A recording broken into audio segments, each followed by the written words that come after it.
नमस्कार, मैं हूं रत्ना और आप देख रहे हैं सी न्यूज भारत। स्वागत है आपका इस बुलेटिन में। आज इस बुलेटिन में देश के अलग अलग राज्यों से जुड़ी तमाम खबरों की बात करेंगे।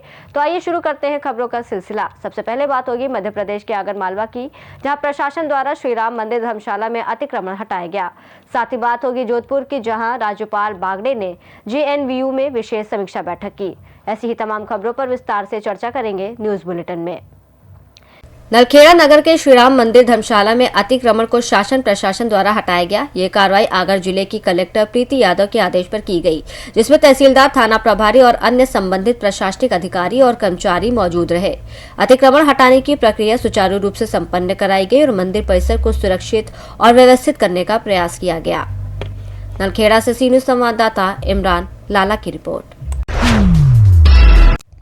नागपुर विभाग के स्नातक निर्वाचन क्षेत्र के वर्तमान विधान परिषद सदस्य अभिजीत वंजारी 6 दिसंबर 2026 को सेवानिवृत्त होने के अवसर पर भारत निर्वाचन आयोग के निर्देशानुसार स्नातक मतदाता सूची पुनर्निरीक्षण कार्यक्रम 2025 घोषित किया गया है। इस संबंध में भंडारा जिलाधिकारी कार्यालय में सुबह 11 बजे प्रेस कॉन्फ्रेंस आयोजित की गई, जिसमें पुनर्निरीक्षण की मुख्य तारीखों की जानकारी दी गई। 30 सितंबर 2025 को सार्वजनिक सूचना, 15 और 25 अक्टूबर को पुनर्प्रकाशन, 6 नवंबर 2025 को दावे आपत्तियां स्वीकार करने की अंतिम तिथि, 28 नवंबर को प्रारूप सूची की तैयारी, 3 दिसंबर को प्रारूप मतदाता सूची प्रकाशित, 3 से 18 दिसंबर तक दावे आपत्तियां स्वीकार, 5 जनवरी 2026 को सभी दावों का निपटारा, पूरक सूची और 12 जनवरी 2026 को अंतिम मतदाता सूची प्रकाशित होगी। भंडारा जिले में फॉर्म 18 की स्थिति के अनुसार कुल 13,522 आवेदन प्राप्त हुए, जिनमें से 13,008 स्वीकार किए गए और 514 अस्वीकार किए गए।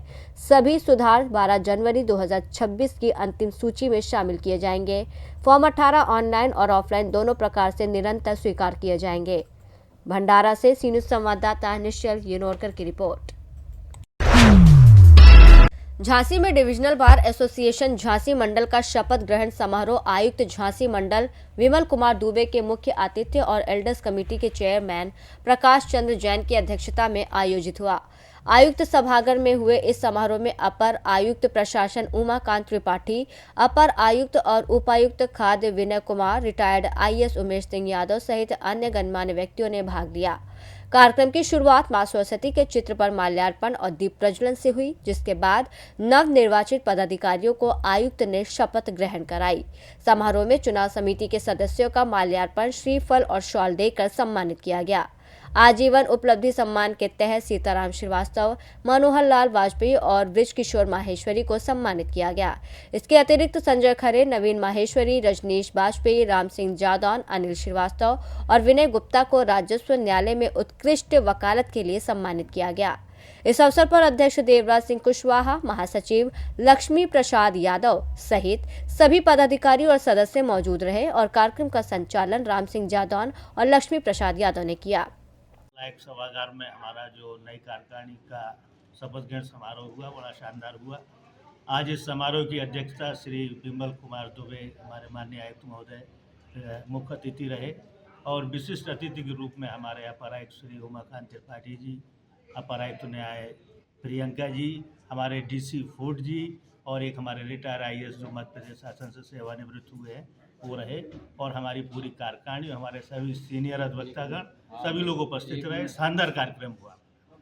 क्या मैसेज देना चाहेंगे उन अधिवक्ता साथियों के लिए? कुछ कहना? हम अपने अधिवक्ता साथियों को ये मैसेज देना चाहते हैं कि जो हमारी नई कार्यकारिणी का गठन हुआ है उसमें हमारे अध्यक्ष जी श्री देवराज कुशवाहा जी, महासचिव लक्ष्मी प्रसाद यादव जी, हमारे कोषाध्यक्ष श्री जादौन जी और हम सभी लोग समन्वय वृत्ति से काम करेंगे और बार बेंच में एक सामंजस्य का माहौल रहेगा।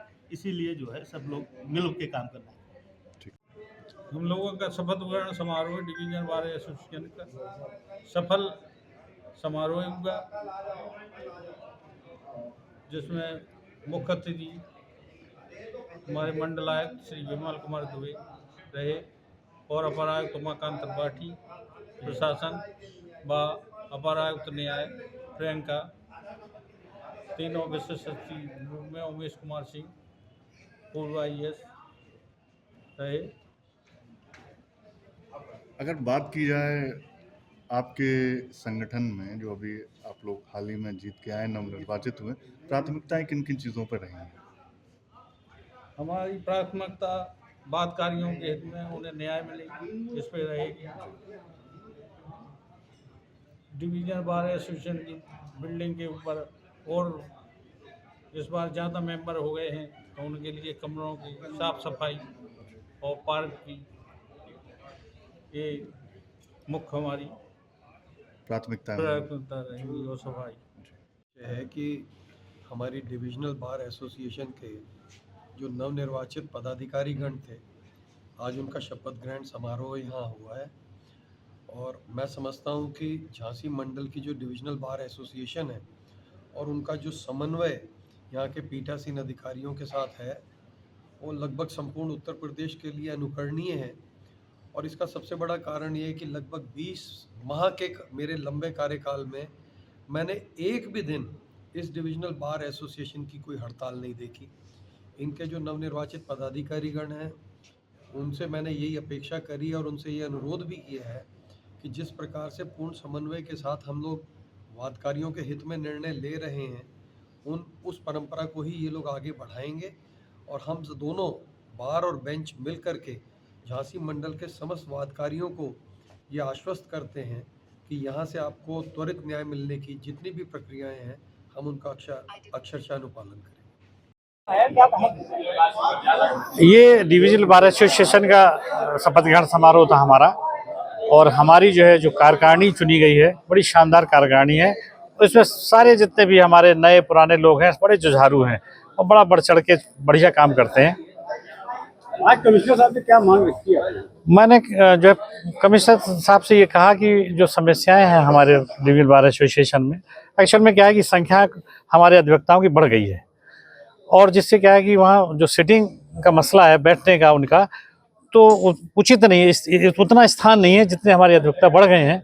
तो मैंने उनसे यही कहा कि भाई हमारे ऑलरेडी 10 चैम्बर्स हैं और आप 10 चैम्बर्स और बनवा दीजिए, चाहे शासन से कहिएगा, चाहे जेडीए से कहिएगा, या जो भी आपके स्रोत हों उनके माध्यम से चैम्बर्स आप बनवा देंगे तो हम लोगों को सुविधा हो जाएगी। और दूसरी मांग हमारी ये थी, एक्चुअल में जहाँ हमारे ऑलरेडी चैम्बर्स बने हुए हैं इस समय, तो वहाँ काफ़ी झाड़ झंकाड़ और थोड़ा गंदगी रहती है।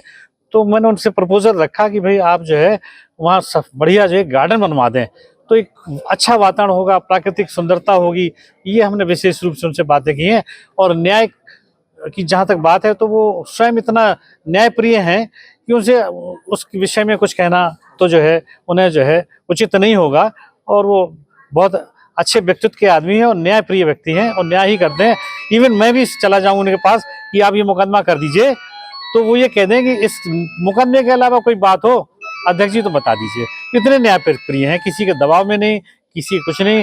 शासन स्तर से भी फोन आया है तो ना जो पत्रावली कहेगी, जो फाइल में कागज होगा वही करते हैं। ये उनमें विशेषता है। दोनों मुद्दों में क्या आश्वासन मिला? उन्होंने एक मुद्दे पॉजिटिव मिला है। एक पर तो कहा है कि भाई आपके मार्च के पहले हम कर देंगे, और दूसरा उन्होंने कहा कि मैं उसके लिए प्रयास करूंगा, क्या कर सकता हूं, ये उन्होंने हमें आश्वस्त किया। तो कितने आवासों की आवश्यकता है? 10 चैम्बर्स हमारे हो जाएं तो हम और पर्याप्त हैं। मिनिमम 10 तो हो ही जाए, मैक्सिमम जो हो जाए तो और अच्छा है। Bureau report Jhansi. जयपुर में राजस्थान के राज्यपाल और कुलाधिपति हरिभाऊ बागड़े ने जय नारायण व्यास विश्वविद्यालय में उच्च शिक्षा गुणवत्ता और नई शिक्षा नीति के क्रियान्वयन पर आयोजित विशेष समीक्षा बैठक की अध्यक्षता करते हुए कहा कि विश्वविद्यालयों का उद्देश्य मूल्यपरक, समग्र और व्यवहारिक शिक्षा के माध्यम से राष्ट्र के सुयोग्य नागरिक तैयार करना है। राज्यपाल ने कक्षा में विद्यार्थियों की उपस्थिति अनिवार्य करने, आने जाने दोनों समय उपस्थिति दर्ज कराने, गुणवत्तापूर्ण शिक्षा में ज्ञान के साथ चरित्र और कौशल के विकास पर जोर देने के निर्देश दिए। बैठक में विश्वविद्यालय की वित्तीय व्यवस्थाओं, अनुसंधान उन्मुख शैक्षिक वातावरण और रिक्त पदों की स्थिति पर भी चर्चा हुई, जिसमें राज्यपाल ने वित्तीय अनुशासन बनाए रखने, संसाधनों के सुव्यवस्थित उपयोग और रिक्त पदों को शीघ्र भरने के निर्देश दिए। जयपुर से सी न्यूज़ संवाददाता आनंद शर्मा की रिपोर्ट। जोधपुर में संभागीय आयुक्त डॉक्टर प्रतिभा सिंह ने राजस्थान राज्य पथ परिवहन निगम जोधपुर के मुख्य प्रबंधक कार्यालय का औचक निरीक्षण किया, जिसमें पाया गया कि कार्यालय में कार्यरत 29 अधिकारियों कर्मचारियों में से 11 अनुपस्थित थे, जिनको कारण बताओ नोटिस जारी करने के निर्देश दिए गए। निरीक्षण में यह भी सामने आया कि मुख्य प्रबंधक को 30 दिसंबर को जयपुर में विभागीय बैठक के लिए जाना था, लेकिन वो कार्यालय में अनुपस्थित पाए गए। डॉक्टर सिंह ने बस संचालन, यात्रियों की सुविधाओं और परिसर की स्वच्छता की भी समीक्षा की, जिसमें केंद्रीय बस स्टैंड परिसर में सफाई संतोषजनक पाई गई, जबकि बाहरी प्लेटफॉर्म क्षेत्र में गंदगी थी, जिस पर अधिकारी विशाल सांखला को तत्काल सफाई व्यवस्था सुनिश्चित करने के निर्देश दिए गए। जोधपुर से सी न्यूज संवाददाता आनंद शर्मा की रिपोर्ट। भभुआ पुलिस लाइन केंद्र में एसआई के पार्थिव शरीर को पुलिस जवानों द्वारा गार्ड ऑफ ऑनर दिया गया। पुलिस अधिकारी द्वारा बताया गया कि बेलाव थाना क्षेत्र के नौहट्टा गांव निवासी 55 वर्षीय ननकराम बिन द्विवेतिया जिले के नबलपुर थाना में एसआई के पद पर कार्यरत थे। ड्यूटी के दौरान उनकी तबीयत खराब हुई, वहां से इलाज के लिए वाराणसी ले जाया गया था, जहां इलाज के दौरान उनकी मौत हो गई। पुलिस द्वारा शव का पंचनामा कर पोस्टमार्टम किया गया है। पुलिस विभाग द्वारा अग्रिम कार्रवाई करते हुए भभुआ पुलिस लाइन केंद्र में एसआई के पार्थिव शरीर को गार्ड ऑफ ऑनर दिया गया। मौके पर काफी संख्या में पुलिस जवान भी मौजूद रहे। कैमूर से सी न्यूज संवाददाता राम प्रवेश तिवारी की रिपोर्ट। शाजापुर जिले के ग्राम रानी बड़ौद में प्राचीन और चमत्कारिक इलाई माता मंदिर के पुनर्निर्माण कार्य का भूमि पूजन विधि विधान से किया गया और माता रानी के भव्य दरबार के निर्माण की औपचारिक शुरुआत हो गई। ठेकेदार प्रदीप गुप्ता द्वारा पुराने मंदिर को तोड़ने का कार्य प्रारंभ कर दिया गया है, जिससे ग्रामीणों में उत्साह का माहौल है, क्योंकि यह मंदिर प्राचीन और श्रद्धा का प्रमुख केंद्र माना जाता है। मान्यता है कि यहाँ सच्चे मन से की गई हर मनोकामना पूरी होती है, जिसके कारण दूर दूर से श्रद्धालु दर्शन के लिए आते हैं।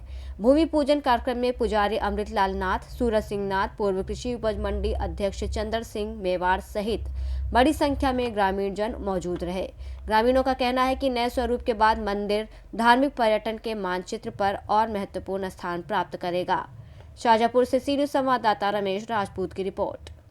बुलेटिन में फिलहाल इतना ही। देश और दुनिया की तमाम बड़ी खबरों के लिए देखते रहिए सी न्यूज भारत।